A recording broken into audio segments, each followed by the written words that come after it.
దేవుని నామం స్తోత్రాలు మీ అందరికీ వందాలండి. మరి ఈ టయాన్ని మనం ముగించాలి, కానీ మరి టైం ఎక్కువైపోవటం వల్ల ఏముందంటే దానికి టైం ఎక్కువైపోతుంది మనకి. కనుక మనం వాక్యం చెప్పేటప్పుడు ముందు టైం చూసుకోవాలండి. మన వెనకాల ఎంతమంది చెప్పాలి, మనం ఎంతసేపు చెప్పాలి అని. కనుక ఎందుకంటే ఆకలితో కూర్చోబెట్టి చెప్పిన ఏం కూడా అర్థం కాదు అండి. అయినప్పటికి కూడా వాతావరణం చల్లగా ఉంది. మీకు రాగానే మీకు మేత కూడా పెట్టాము లేట్ అవద్దని అండి. మరి కొన్ని ఆటంకాలు అయినప్పటికి కూడా మరి దేవుడు ఈ విధంగా ఏదో ఇది చిన్న కార్యక్రమంగా చేద్దామని అనుకున్నాం, కానీ కొంచెం దాన్ని పెంచాం. ఈ విధంగా చేద్దాం అనుకోలేదు, అప్పటికప్పుడు పంపడం జరిగింది ఇది అండి. దేవుడి చిత్తం అయితే మరొకసారి ఈ తరంలో దేవుడు పెద్ద మీటింగ్ని జరిపించుకుంటాడు. కనుక ఎందుకంటే మరి చిన్నదాన్నే కొంచెం పెద్ద చేసామాట ఇది. ఎందుకంటే ఇంత కార్యక్రమం అక్కర్లేదు, అయినప్పుడు కూడా ఇంత కార్యక్రమం చేస్తే బాగుండదు అనుకుని అప్పటికప్పుడు ప్రమాణం జరిగింది మరి ఏమైనప్పటికి కూడా నేను కూడా కొద్ది మాటలు చెప్తాను. ఎందుకంటే దేవుడు యొక్క చిత్తం అనేది ఒకటి ఉందండి. దేవుడి యొక్క చిత్తం ఏంటంటే వాక్య ప్రకారంగా మనం వస్తే మారువంశ పొందిన ప్రతి ఒక్కరు కూడా దేవుని సేవ చేయాలండి. ఏం చేయాలి చెప్పండి? మారువంశ పొందినటువంటి వాళ్ళు ప్రతి ఒక్కరు కూడా దేవుని సేవ చేయాలండి అని దేవుని యొక్క చిత్తం. ఎవరైతే మారువంశ పొందటమే దేవుని సేవ చేయాలి అండి. చాలామంది ముసలోళ్ళమని కొంతమంది, పొడిసోళ్ళమని కొంతమంది, మరి ఇంకా ముసలోళ్ళు పొడిసోళ్ళు కాకుండా ఇంకేమంటారు మధ్య తరగతిలో ఉన్న వాళ్ళు కొంతమంది అండి.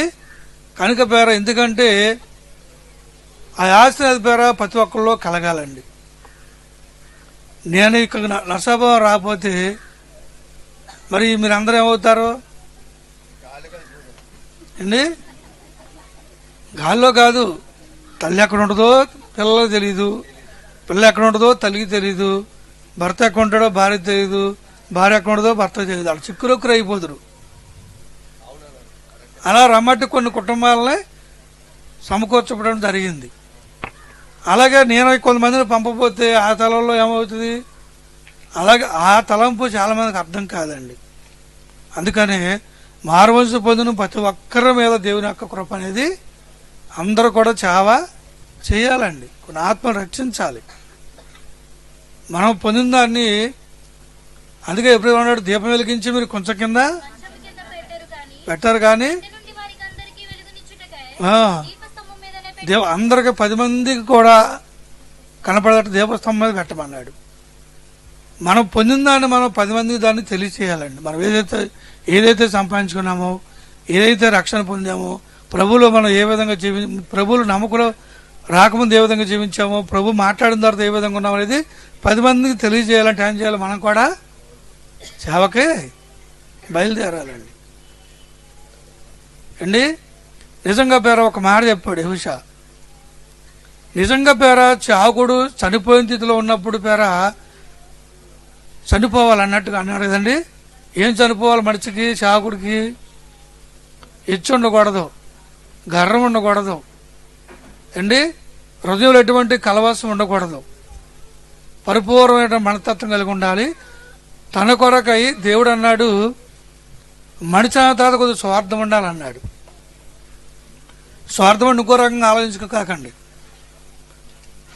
దేవుడు చెప్పిన మాట నేను చెప్తాను మీకు.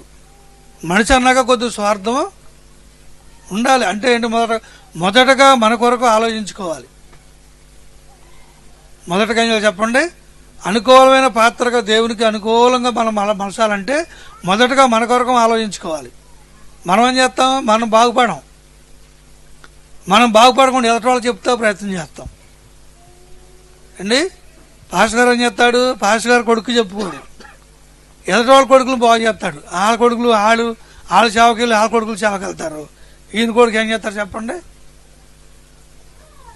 జరిగేది అదేనా?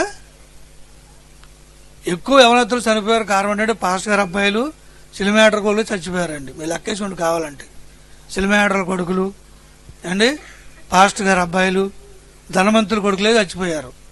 ఎందుకని వాళ్ళకి మంచి కార్లు మంచి బైకులు కొనిచ్చి కావాల్సిన డబ్బు ఇచ్చి వాళ్ళకి రోడ్డు మీద పంపిస్తే వాళ్ళు ఇట్టసారం చచ్చిపోలేని లెక్కెత్తే వాళ్ళు వచ్చారండి చావుకుల కొడుకులు అండి. రెండవదిగా సినిమాటర్ల కొడుకులు, మూడవదిగా ధనవంతుల కొడుకులు.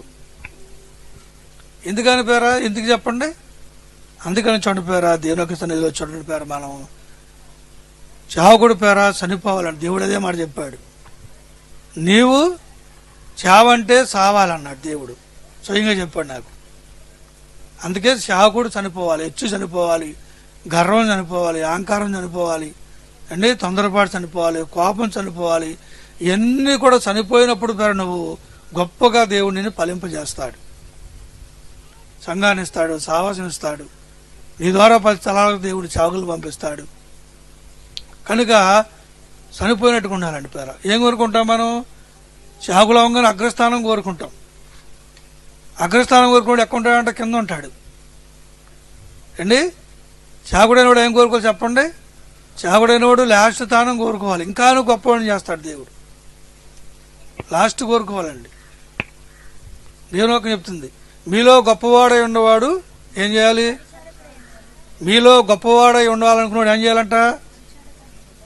అందరికీ మరి చాకుడు అవగానే పేరు ఒక కుర్చీది చట్టయ్యరండి. చాకుడు అవుతూ వాళ్ళు చేత చెప్పండి, ఈ కుర్చీది చట్టయ్యరు, అది చట్టయ్యరండి. మరి దేవుడు మన గొప్పవాడు చేస్తాడు. చాకుడైన వాడు పరిచాడిగా ఉండాలండి. నువ్వు గొప్పవాడయ్యేంత వరకు, నువ్వు చేయలేనంత వరకు పేరు నువ్వు పరిచాడిగా ఉండాలి అండి. పరిచారం చేయాలి పేరు. నేను కొన్ని సంవత్సరాలు వంట చేశానండి సంఘాల్లో, మీటింగులు కొన్ని సంవత్సరాలు వంట చేశాను నేను. ప్రతి మీటింగ్లో నేనే వంట చేసేవాడిని. చాకుడు అయిన తర్వాత కడగొచ్చిన చెయ్యిరిపోయిన తర్వాత, గట్టి తెప్పలేని స్థితిలోకి వచ్చిన తర్వాత ఇంకా నేను మానేశాను. చెప్పడం కూడా నాకు మానేశారు. ఇక ఇప్పుడు చావుడేపాటికి ఏమని చేస్తారు చెప్పండి అండి? చావు అంటే చాలు, చావుడు అంటే చనిపోయారా? ఇక నేను పెద్ద గొప్పవాడు కాదండి పేరు. చావుకుడు పరిచారక స్థితిలో ఉన్నప్పుడు ఇంకా నేను గొప్పవాడిని చేస్తాడు దేవుడు. బైబిల్ అంటాడు ఒక మాట చెప్పండి, ముగించేస్తాను. యెషయా గ్రంథము 60వ అధ్యాయము 22వ వచనం చదువుకుందాం. వారిలో ఒంటరి అయిన వాడు 1000 మంది అవును, ఎన్నిక లేనివాడు బలమైన జనమగును. యెహోవాకు నేను తగిన కాలమున ఈ కార్యమును నేను త్వరపెట్టుదును. వారిలో ఒంటరి అయిన వాడు ఏమవుతాడంట? 1000 మంది అవుతాడంట అండి. వారిలో ఎన్నిక లేనివాడు అండి. చాగుడు అంటే పేరు ఎన్నిక లేనివాడికి ఉన్నవాడు బలమైన 1000 మంది కాదు, బలమైన జనం అవుతాడంట పేరు. యెహోవాకు నేను తగిన కాలమందు నేను త్వర. మరి ఈరోజు చాలా మంది ఒంటరి అవ్వట్లేదండి. వారిలో ఒంటరి మౌనముగా ఉండవలెను,